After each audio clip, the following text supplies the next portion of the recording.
co-creator of the chat, James Brennan, he worked in Long Bay, and so he had a great insight into what was happening.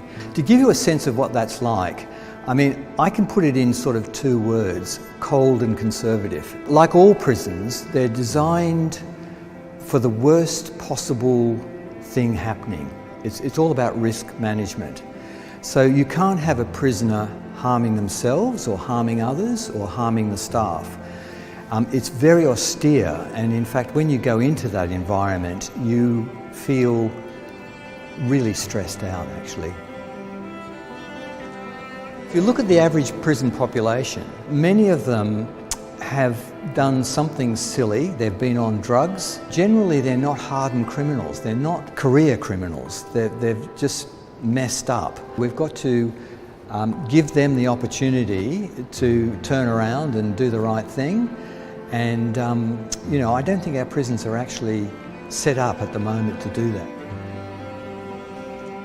Nowadays it's much more common for a prisoner to appear on a video screen in a court than be there in person for all sorts of reasons. We've found that that tends to put them at a disadvantage because they're there in their greens and they're dominating the courtroom, and really the judge and the other court officials are removed, and so they maybe don't feel quite so inclined to give bail or whatever other considerations they're doing, this sort of separation thing.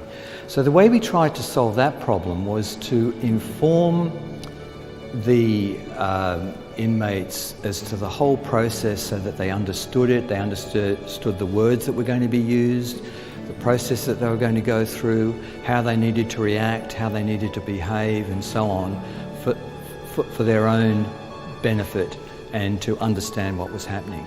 I think the same thing should be happening for parole. Before a parole hearing, rather than just talk to your counsel or whoever it is, there should be a whole process leading up to this which gives the inmate a chance to understand what's going to happen, how it's going to happen, how it's going to turn out, to interpret what's being said, all of that sort of stuff, and then get feedback at the end of it.